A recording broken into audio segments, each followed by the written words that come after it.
think greenwashing is always a concern. The main point is I think we're always learning.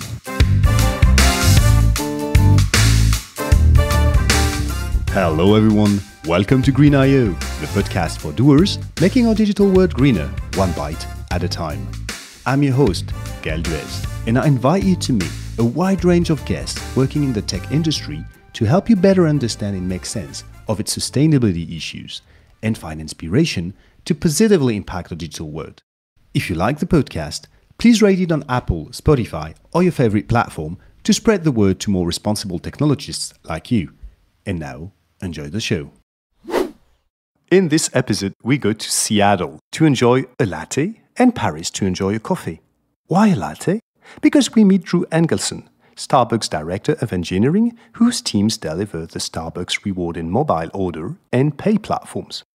That would be an understatement to say that Drew is a well-known voice in tech sustainability, having been a vocal advocate for green IT in many conferences, reInvent not being the least. That would be an understatement also to say that we've been trying to have him on the show for quite a long time, more than a year to be honest, since we connected via the cat community, so I'm delighted to have him today.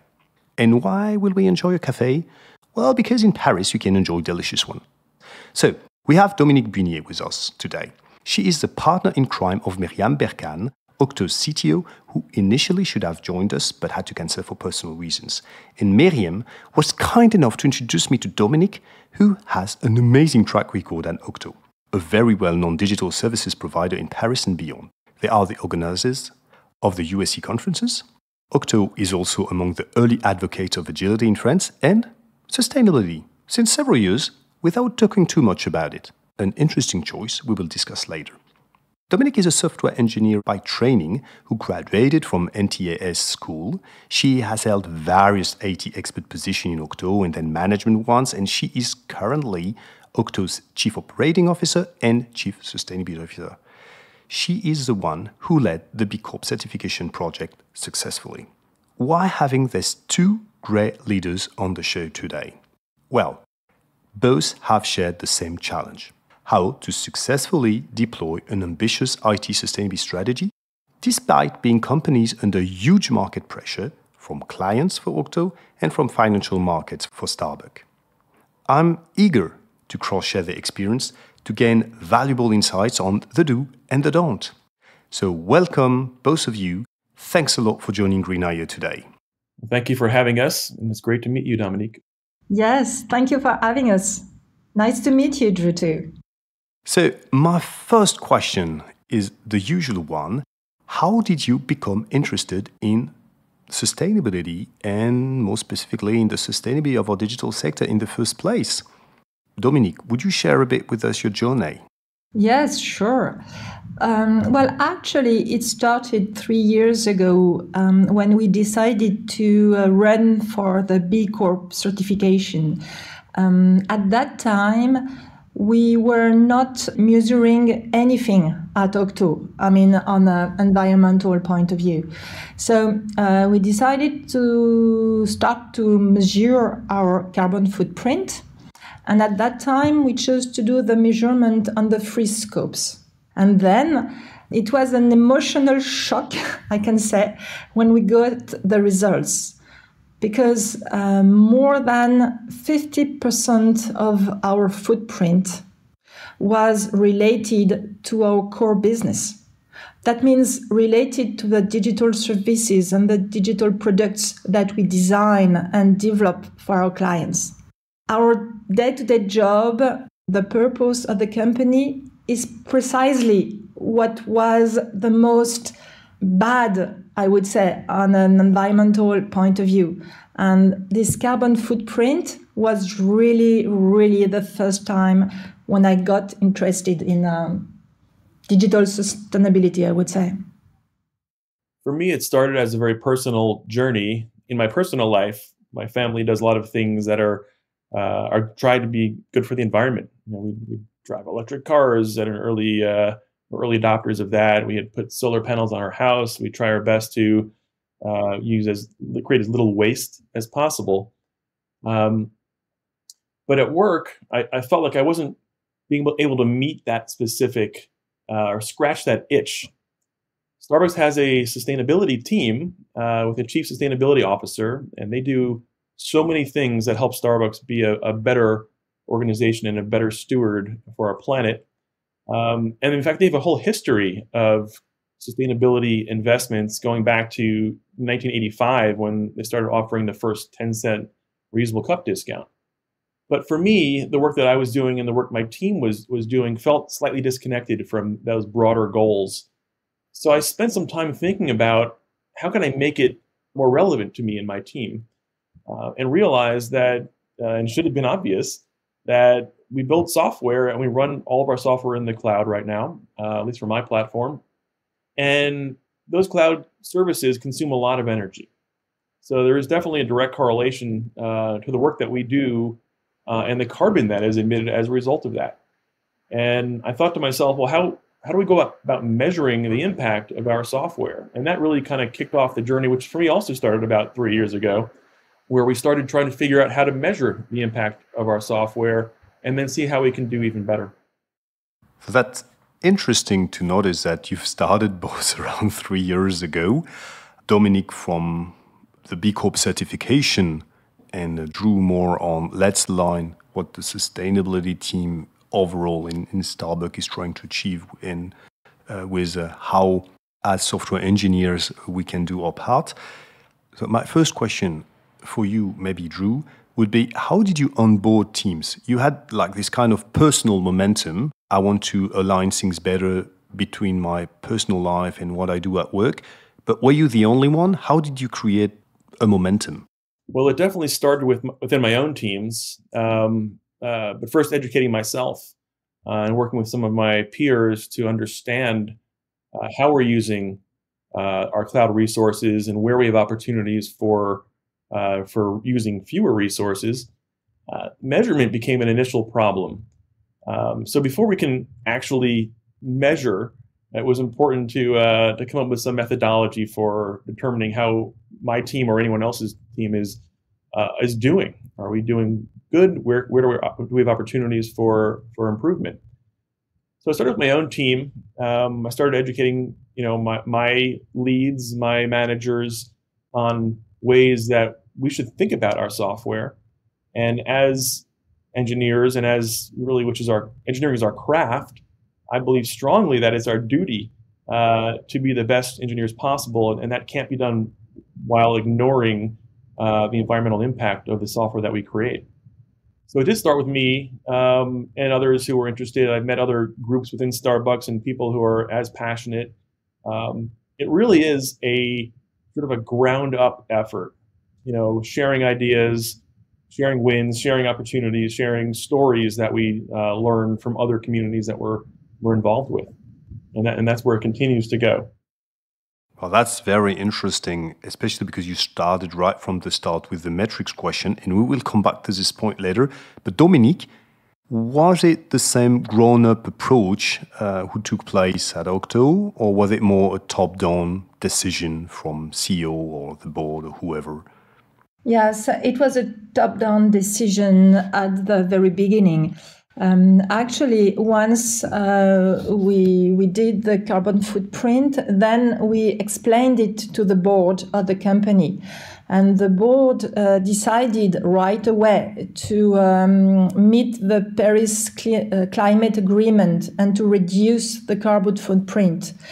And that was the first decision, so a very top-down decision. And then we showed the same results, the carbon footprint results, to different teams.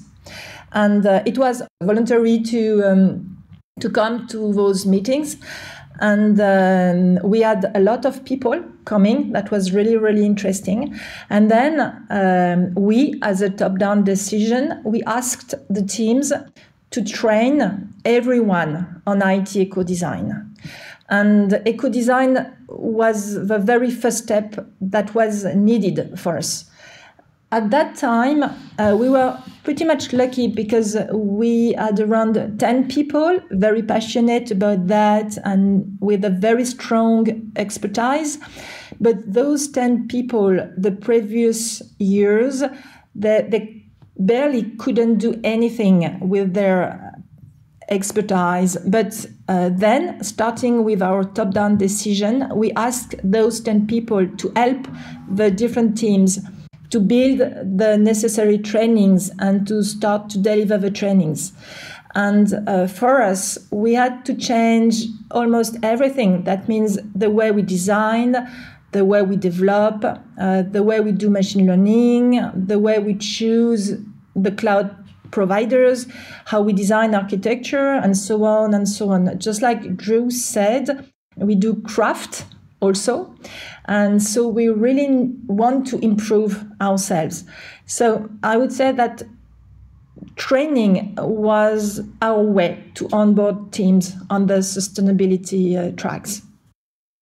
For example, that for the last 2 years, when we do have new hires, they spend 1 day on sustainable IT within the first month when they join the company. And at the end of this day, we show them all the trainings that they can have, and they can follow as many trainings as they want. It's kind of open bar green trainings. It's very important for us that if they want to train, if they want to improve themselves, they can do it. So this is one radical thing. I think it's the more radical one because other things, we are still on the process. That means that, for example, the designers, the product owners, we try to have them challenge the roadmaps, the story maps of their clients. Sometimes they can do that, sometimes they just don't allow themselves to do that. So it is really where we want to go, but it's not that easy. And what are the main challenges you face? Because that's very interesting, because OCTO, you work both, you develop things both for internal use, but also mostly for your clients. And what are the main pushbacks or the main hurdles that you face with your clients when you want to implement eco-design or some new architectural choices, for instance, that are more sustainable, that would reduce some environmental impacts? Mm-hmm. First of all, the clients think that it's going to cost them more to do eco-design because their teams are not trained, because they don't really know about that. So most of the time, they think it will cost much more. So this is clearly the first misunderstanding.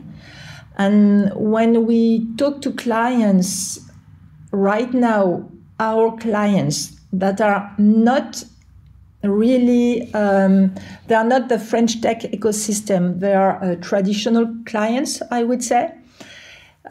Sustainable IT is not an issue for them so far. It is really the very, very beginning.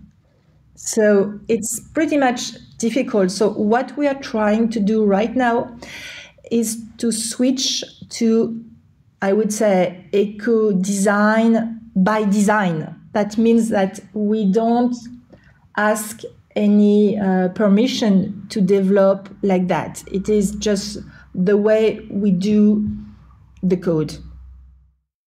Well, that's very interesting, this move, that by default, you do things in the green way, in a sustainable way, and you don't really ask permission for it. A bit like you would design things to be secure by default, and security by default, or that kind of approach. Exactly.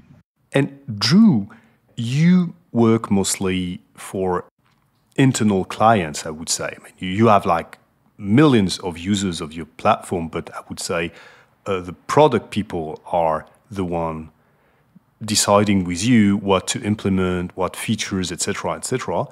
Did you have the same hurdles? Did you face the same difficulties regarding adoption of a more sustainable way of delivering products, especially digital products?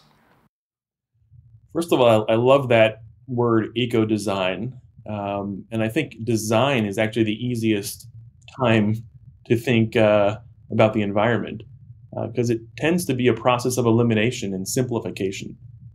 Do I really need that fancy animation on this web page? And it's easier to not build it. It's cheaper to not build that fancy animation. So for me, we had already built a lot of our platform before we started thinking about the sustainability angle to it, and had already done a lot of optimization just for cost optimization purposes. And some of the early understanding of how sustainability and how our environmental impact relates to other metrics we have easier access to, like cost. We were able to look back in time at some of our cost optimization efforts and saw that it very strongly correlated to lower carbon emissions. And that was really added fuel to the fire to continue to look for those opportunities and really show that being greener is not more expensive. In most cases, in fact, I don't think any cases we've made any sort of sacrifices to the capabilities of the platform. It's really how we went about building those capabilities and further optimizing them over time. So that's interesting, because to wrap it up, the two main issues you might face with your clients, whether they are internal clients or external clients, is this misconception of greener equal more expensive, where actually it's more greener equals cheaper, whether it's because you design less stuff, so you produce, you deliver less stuff, or because you optimize also your costs, etc., etc.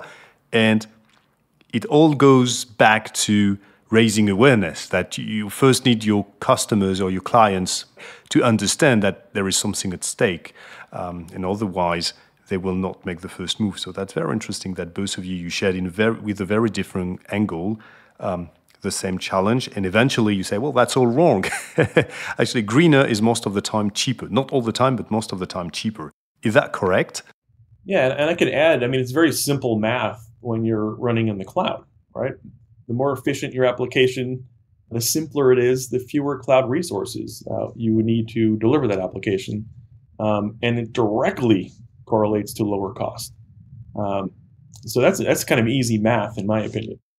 So both of you mentioned tools. Before we discuss a bit more specifically, which tools did you use? What are the hurdles you might have faced using them? I'd like to go back to the question of metrics, because the very first thing you started, Drew, with your team was trying to measure things. And what triggered the decision to go full speed on sustainability on OCTO's side was this carbon audit and the huge impact that was created by designing and developing software services. What are the main issues you faced with metrics, and what are the metrics you decided to track? Maybe I can start if you want, because it may seem weird as a consultancy company, but actually I don't really care about metrics.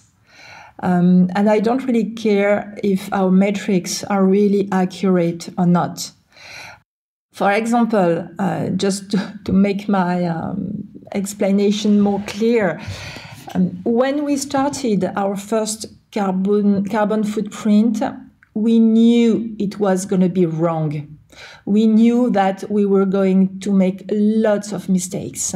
And what we knew at that time is that the real measurement should be way higher.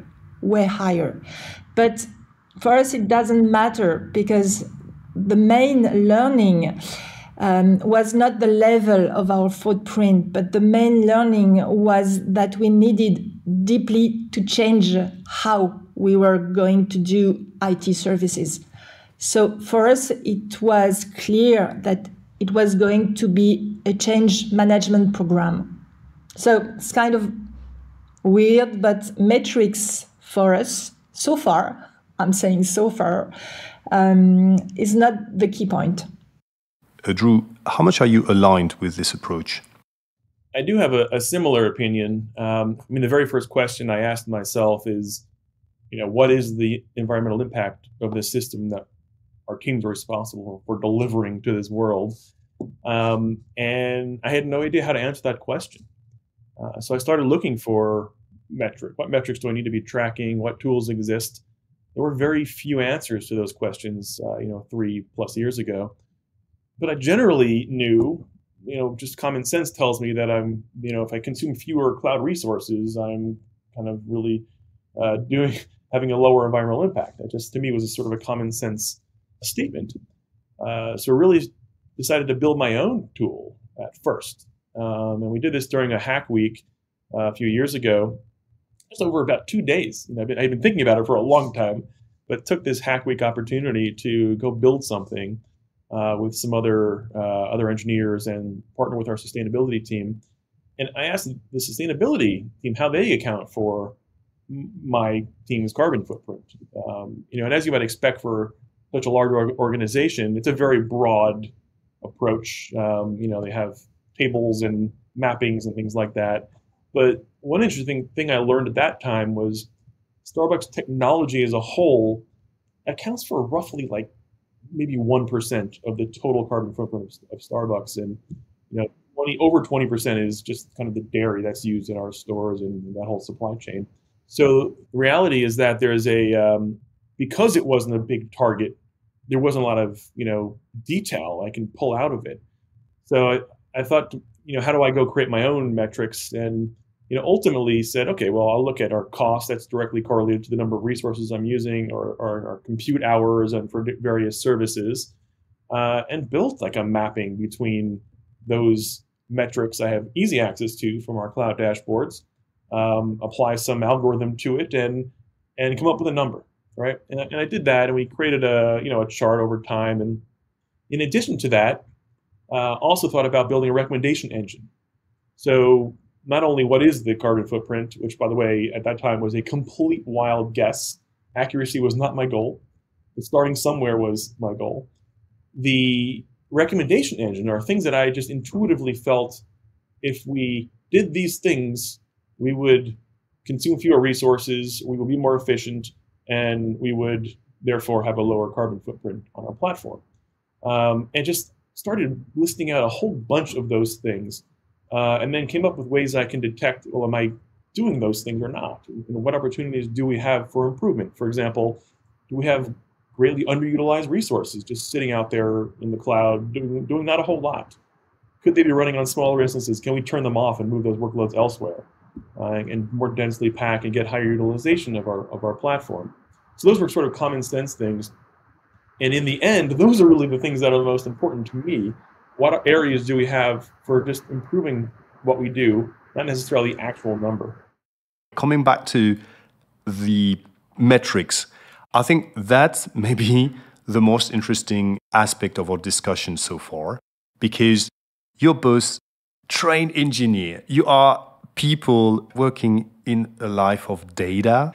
You put for accuracy, precise metrics, etc. And both of you come back with the same knowledge sharing, which is we don't have that much accurate data when it comes to the environmental footprint. It's getting better and better, but it's far from being something that much actionable, but we don't care because the trend, the momentum is way more important than the accuracy of the metrics. I think that's very interesting because it's very easy to push back for change, asking for more reliable metrics. So do you agree, both of you, that metrics, it's okay to start with good enough or even garbage metrics if they are consistently measured, and that over time it helps improve, and that all of their CTO, all of their CPO, all this head of engineering, they should, cut a slack on the accuracy of carbon footprint and many other environmental footprints and start moving forward? Is it an accurate way to wrap up what you've just both said? From my point of view, yes. I'd agree with that, although I would also be quite happy if I did have accurate data. Sure.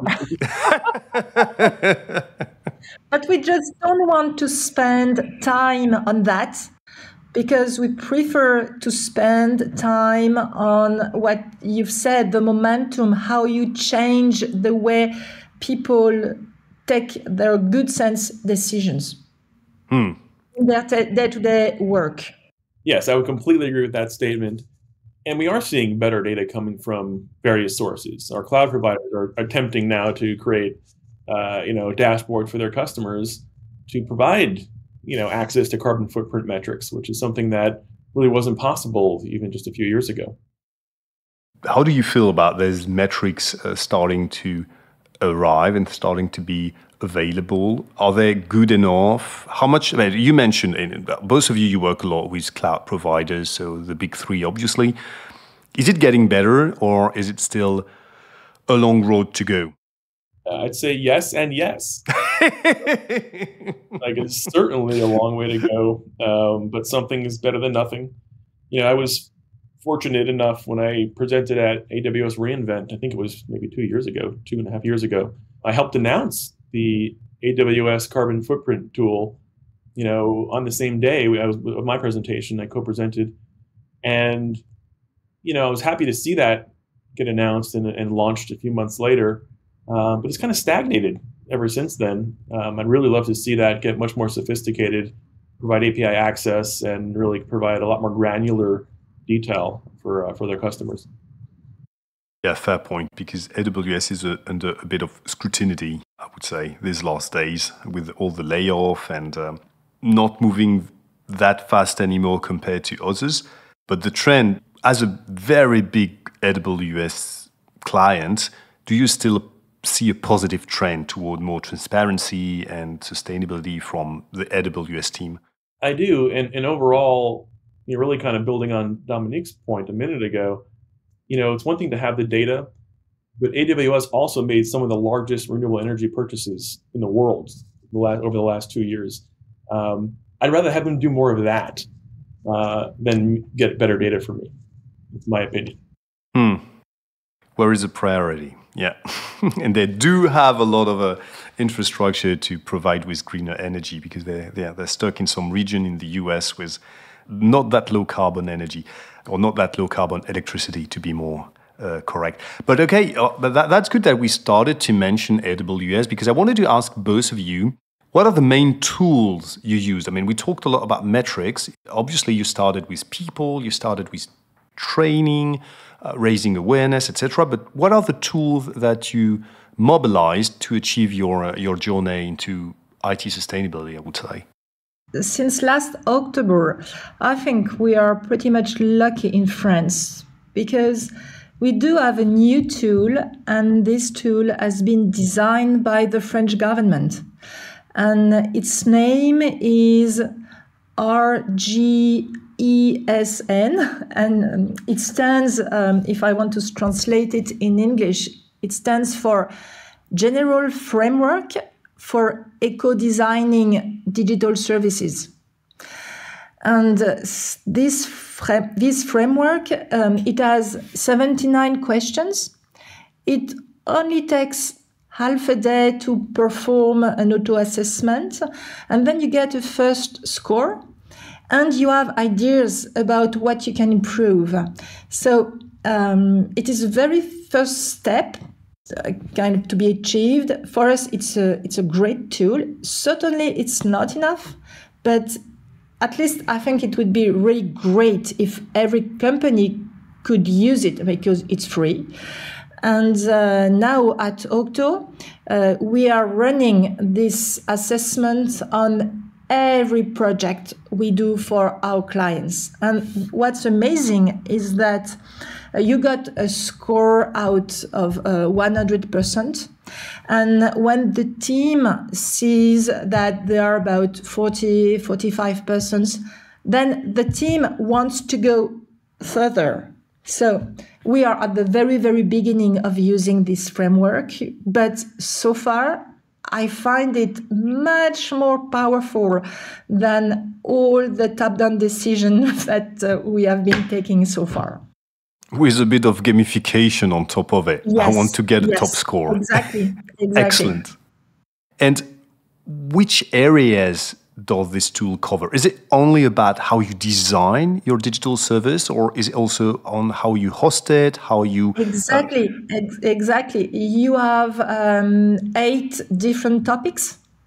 You have topics about where your cloud provider. You have topic about on which kind of mobile your service is going to be running. You have topics in every field when you design and develop and run digital services. It's really a good wide approach. And we will put the link to this tool description in the show notes, obviously, as usual. Drew, you mentioned already AWS Sustainability Dashboard, but did you leverage other tools like an assessment grid, as Dominique just mentioned, or other tools to empower your teams and help them into this sustainability journey? Yes, and by the way, that framework sounds fantastic. I want one. Starbucks is in every cloud, but I'll talk about AWS because that's the one I work most closely with for my systems. Prior to our sustainability journey, we were already very familiar and had worked very closely with the AWS well-architected framework. We had been through several reviews to make sure we're secure, efficient, cost-effective, and all the other different pillars they have or still have and had in that framework. But again, about 2 years ago, also at reInvent, AWS launched the sustainability pillar to the well-architected framework. And that's actually a very similar sounding kind of set of questions that get asked and ultimately generate a report on how well you're doing, what opportunities exist for further improvement. And again, that's a similar thing. If you're doing well, there's just a few more things. Let's go tackle those things and finish the job. Or look how much further we have to go. Let's go ahead and tackle the most important, highest priority elements moving forward. So that's actually a big piece of it.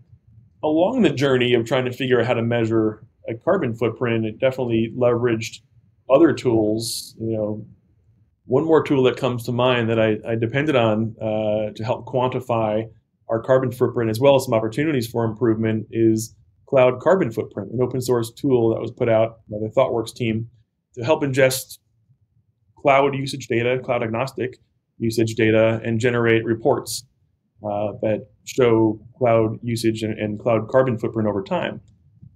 Even to this day, I actually use some of the logic that's used inside of cloud carbon footprint, but I apply it to some of my other Datadog dashboards that I look on a regular basis. Yeah, cloud carbon footprint was actually the latest question on the Friday poll that we have now, that weekly poll that we have on the Green.io channel, because we gathered so much knowledge from all our guests that we decided to have this little game. And that's quite fun that you mentioned it, because that carbon footprint was actually the last question, the latest question. That being said, let's try to take a step back, and with everything you shared so far and all those experiences, ongoing experiences, because I do understand your message to both of you that it's still in early stage, you're still on a continuous improvement approach. The job is not done, and I actually don't believe it could be ever completely finished. The sustainability is a journey, it's not a destination. What if you had the ability to fast forward yourself in the future?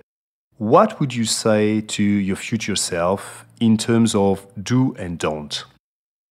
If I were in a magic world, that means that I think my advice would be to hire already committed people.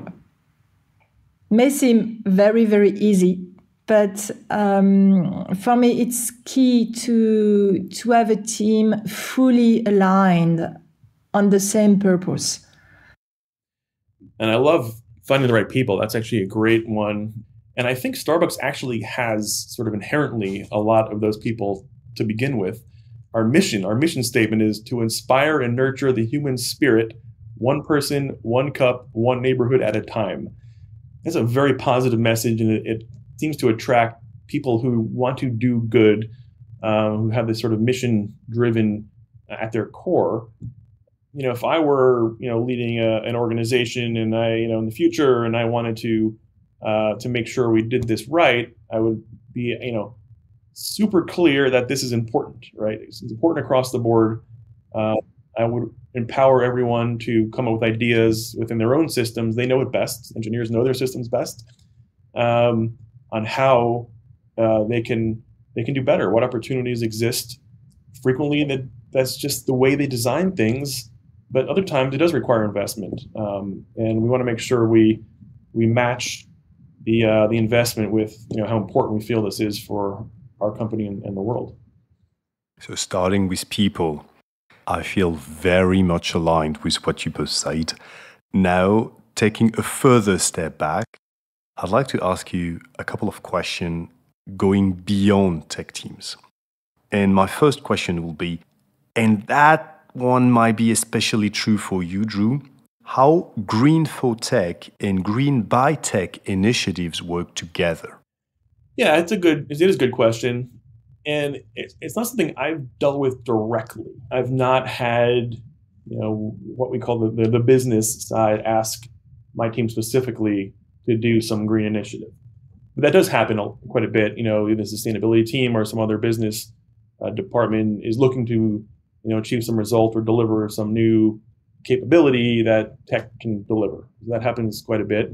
The by tech initiatives are ones that tend to come out of like our just inspired people that have an idea and either kind of bring it up to as a proposal or do it as kind of hack sort of situation. A lot of our hack projects, which we tend to do once or twice a year, they get voted on, and some of the best ideas get shared much more broadly. They get presented to our executive leadership teams, and more frequently, they're getting actual funding to go even further. That's where I think a lot of the bi-tech initiatives come from. Dominique, what about greenwashing?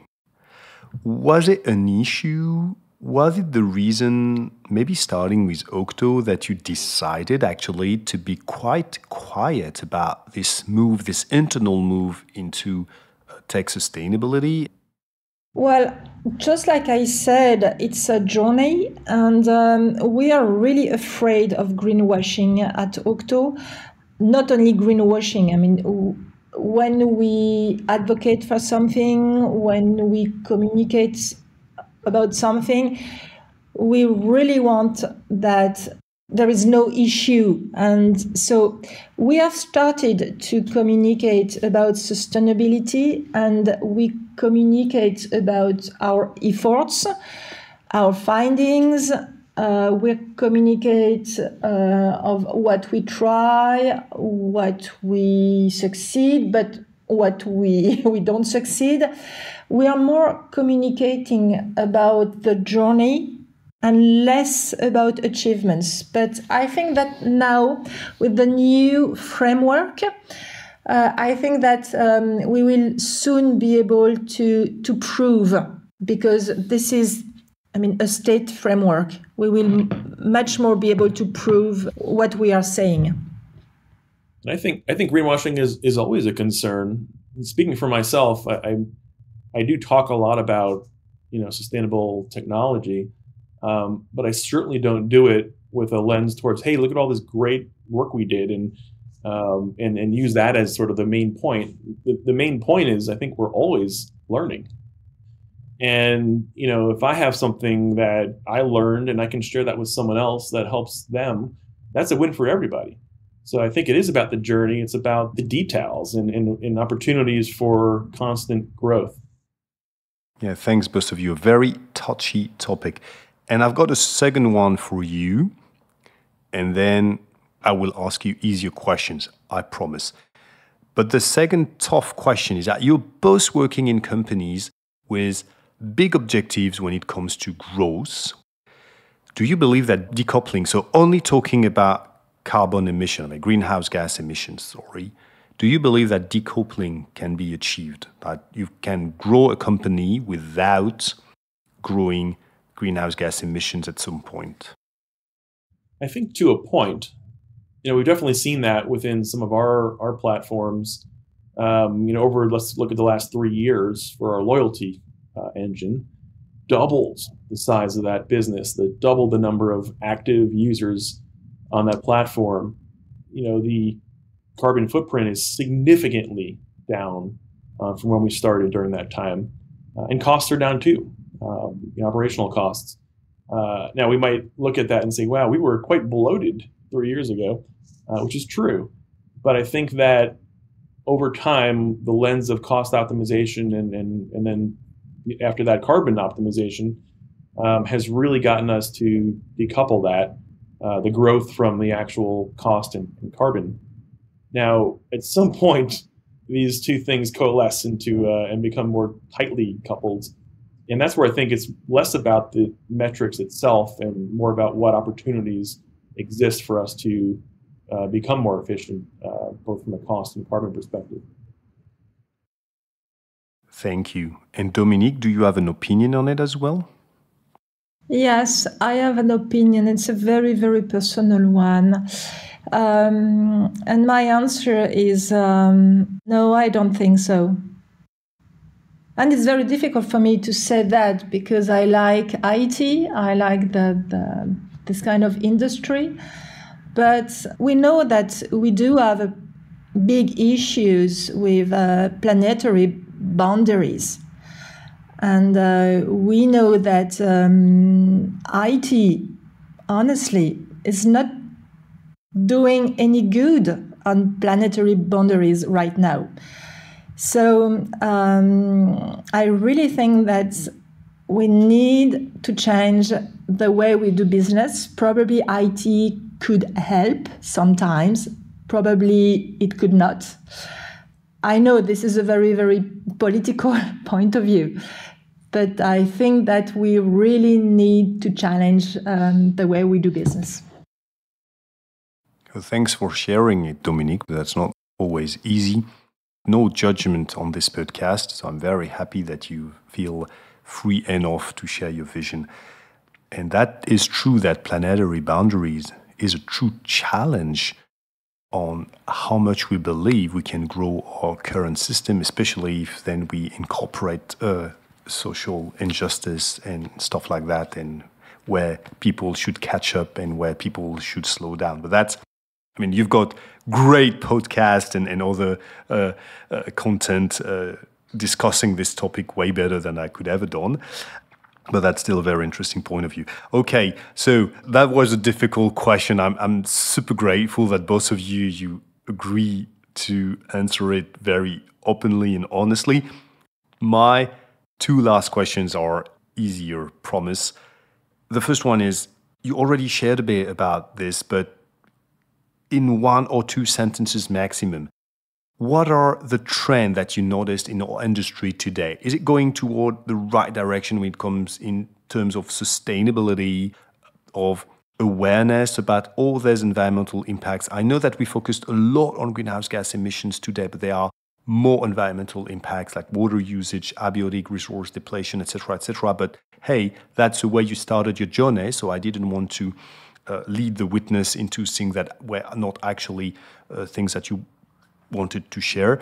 But yeah, what is the trend that you've noticed both in Europe and more maybe specifically in France for Dominique and in the US for Drew, but actually you're both quite involved in community like Climate Action Tech, we mentioned it, Tech Rocks for OCTO.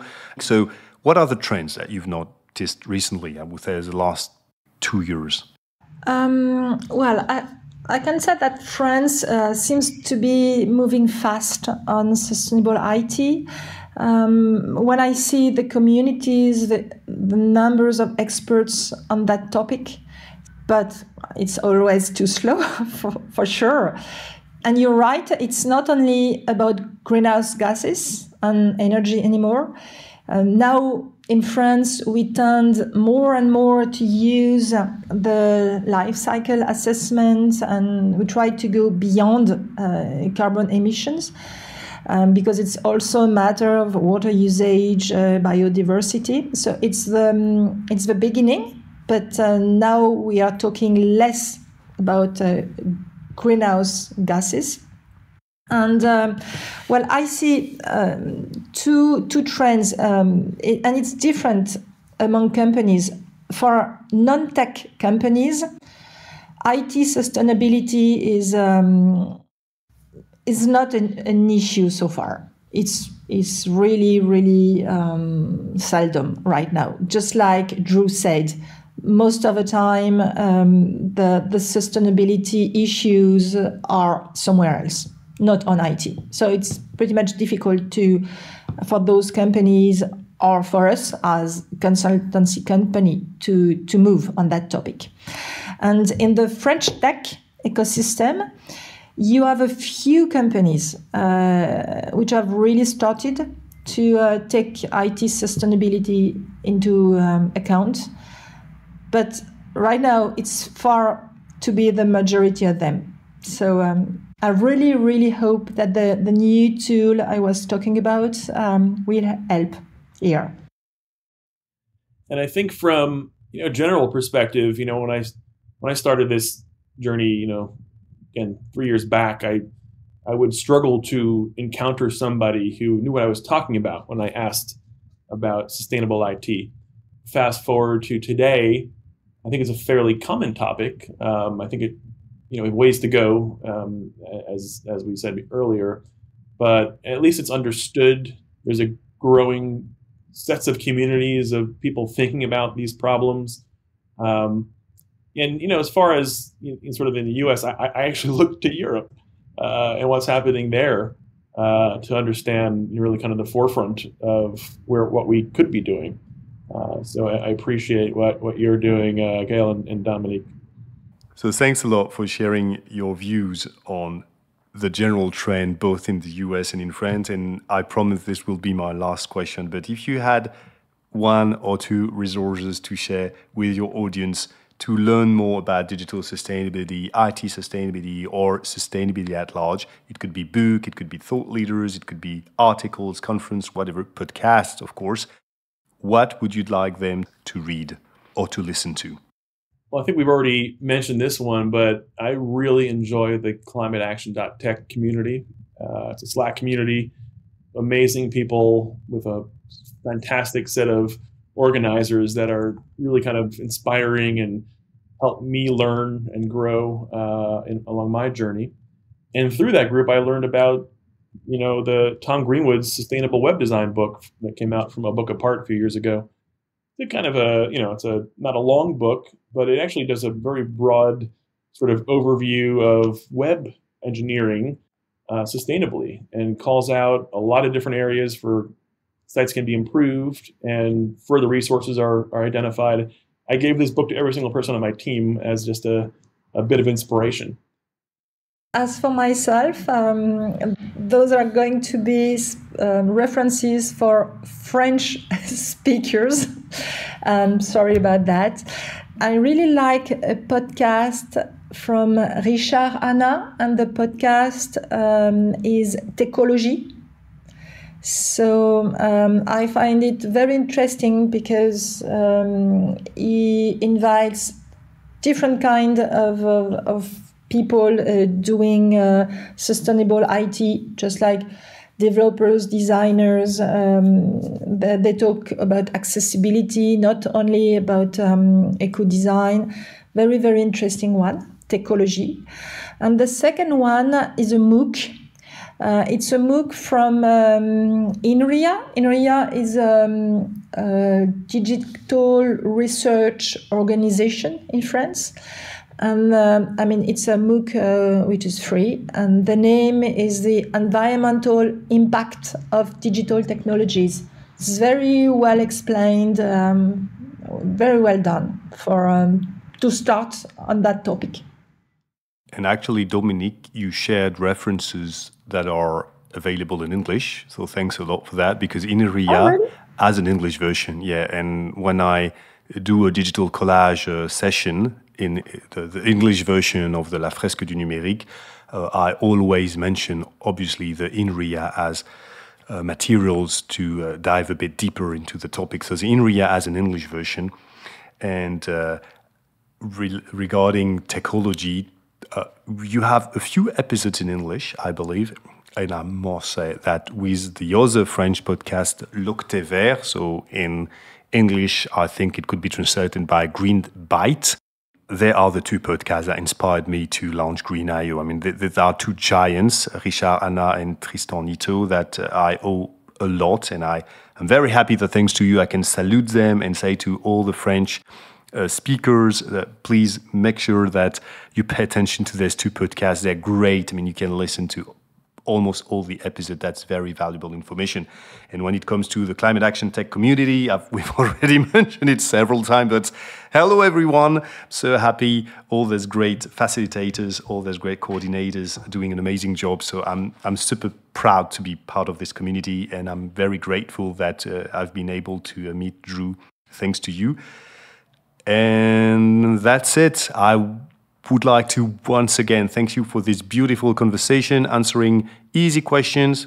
No, I don't think that there were that many easy questions. Very hard questions, very transparent answers. So thanks a lot for both of you. I hope it will help a lot of tech leaders, product leaders, data leaders, sustainability leaders to kickstart their journey or to ramp up their journey into sustainability, where tech is a great part of it, whether it's green by tech or green for tech. Thanks a lot, both of you. It was a pleasure to be on the show. Have a great morning for Drew. Have a great evening for Dominique. And I think I'm going to call it a day now. Thanks a lot. Je vous remercie. Thank you. And that's it. Thank you for listening to Green.io. Make sure to subscribe to the mailing list to stay up to date on new episodes. If you enjoyed this one, feel free to share it on social media or with any friends or colleagues who could benefit from it. As a non-profit podcast, we rely on you to spread the word. Last but not the least, if you know someone who would make a great guest, please send them my way so that we can make our digital world greener one bite at a time.